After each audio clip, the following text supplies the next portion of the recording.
তো hello everyone, welcome and welcome back to my YouTube channel. আজকে তোমাদেরকে আমি এমন একটা মেলাতে নিয়ে যাব যেখানে গেলে তোমরা কিন্তু একই মাঠের তলায় বিভিন্ন ধরনের খাবারের টেস্ট পেয়ে যাবে। কিছুই না, এটা হচ্ছে আমাদের বর্ধমানের খাদ্যান্বেষণ মেলা, যেটা ডিসেম্বর মাসে এসেছিল আমাদের বর্ধমানে। আমার ভিডিওটা অনেক পরেই আপলোড করা হচ্ছে, তার জন্য সো সরি। মোটামুটি আমি সব কিছুই কভার করার চেষ্টা করেছি এই ভিডিওতে, যাতে তোমরা বুঝতে পারো বা জানতে পারো কী পাওয়া যায়। তো ফার্স্টেই ঢুকতেই তোমরা দেখতে পাচ্ছ কত খাবারের দোকান ছিল এখানে। এটা হচ্ছে আমার সব থেকে ফেভারিট খাবারের দোকান, যেটা হচ্ছে পিৎজা বার্গার। বাট আমি ভাবলাম যে না, আমি এখন খাবো না, আগে মেলাটা ঘুরে নিই, তারপর দেখা যাবে কী খাওয়া যেতে পারে। এরপরে কিন্তু দুপুরের লাঞ্চ বা সন্ধ্যের ডিনারের জন্য সব থেকে ভালো একটা খাবারের দোকান এটা দেখতে পেলাম।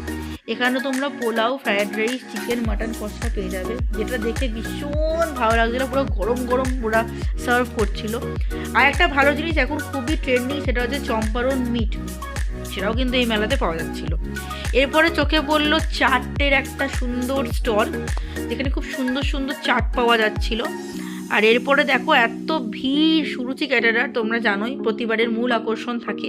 এখানে কিন্তু ধোসা কাউন্টারও পেয়ে যাবে, তো সাউথ ইন্ডিয়ানও কিন্তু তোমরা একই জায়গাতে পেয়ে যাচ্ছ। এরপরে মকটেলের এই কাউন্টারটা দেখো কি সুন্দর, আর এই জিনিসটাকে কি বলে আমি ঠিক জানি না, তোমরা আমাকে অবশ্যই কমেন্ট করে জানাও।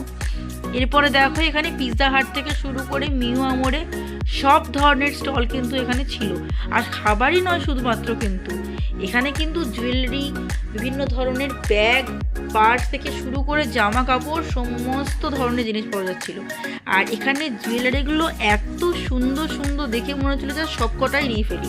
শুধু তাই নয়, এখানে তোমাদের অ্যাকোয়ারিয়ামের জন্য কিন্তু বিভিন্ন ধরনের জিনিসপত্র, আচার আর দারুণ দারুণ জিনিস সব পাওয়া যাচ্ছিলো। এখানে দেখলাম এত ভিড়, একটু কাছে যেতে দেখলাম যে এখানে সব 10 টাকা করে জিনিসপত্র বিক্রি হচ্ছে। আর একটু এগুলো দেখলাম যে এখানে কিছু একটা লাকি ড্রর মতো চলছে।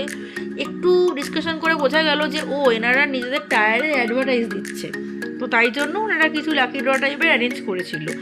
এরপরে এখানে সুন্দর সুন্দর ফেমাস সব বিরিয়ানির স্টল থেকে শুরু করে পাঁশকুড়ার চপ, যেটা মেলার সব থেকে মূল আকর্ষণ, সেটাও পাওয়া যাচ্ছিল। আর পাঁশকুড়া চপ দেখে আমি লোভ সামলাতে না একটা চপ কিন্তু নিয়েই নিলাম। খেতে কিন্তু ভীষণ সুন্দর, একদম মুচমুচে ছিল। আর এই যে আবার চোখে পড়লো আমার সেই মকটেলের কাউন্টারটা। পিৎজার কিন্তু অনেক ধরনের স্টল এখানে ছিল। এরপরে আমার চোখে পড়লো এই পানের স্টলটা। এখানে আমি না গেলে বুঝতেই পারতাম না যে এত রকমের পান হয়। বড় একটা বরফের কিউবে এত ধরনের পান এখানে রাখা ছিল, দেখতেই পেলে তোমরা। এরপরে এখানে বিভিন্ন ধরনের রাইডস ছিল। আর হ্যাঁ, এই স্টলটা চোখে পড়লো, এখানে বিভিন্ন ধরনের সি ফুড আইটেম পাওয়া যাচ্ছিল। এরপরে আমি চলে আসলাম আমার প্রিয় কাউন্টার, যেটা তোমরা ফার্স্টেই দেখলে, সেটা হচ্ছে পিৎজা বার্গারের কাউন্টার।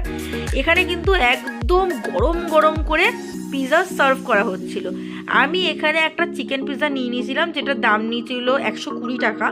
তো 120 টাকায় কিন্তু এত বড় একটা পিৎজা পাওয়া যাচ্ছিল। আর দেখো এখানে ভেজিস থেকে শুরু করে চিকেন একদম পুরো লোডেড ছিল। আর খেতে কিন্তু খুব ভালো ছিল, চিজের পরিমাণটাও কিন্তু অনেকটা ছিল, মোটামুটি খুব সুন্দর।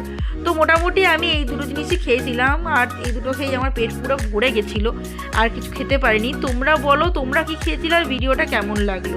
এখানেই টাটা।